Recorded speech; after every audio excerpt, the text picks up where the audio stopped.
Hi guys, Gerson with Contractors site. Yeah, sorry, it's a very simple video, but I hope it helps.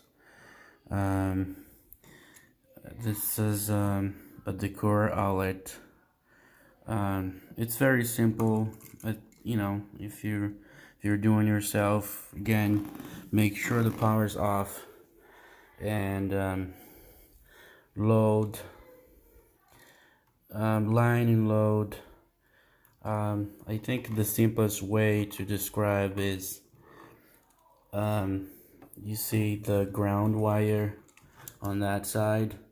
So the neutral wire, the white, usually the white, um, goes on the same side as the ground wire. So it's a very simple way to tell. And then the load, line and load on the opposite way, on the opposite side.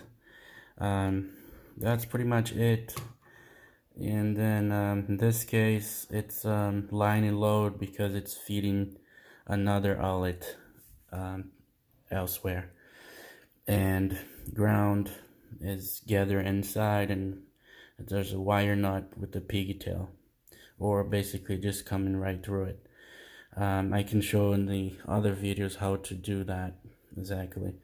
So that's it for now. And if you like the video, again, please don't forget to leave a like, and then subscribe so you can receive more videos in the future. Thanks.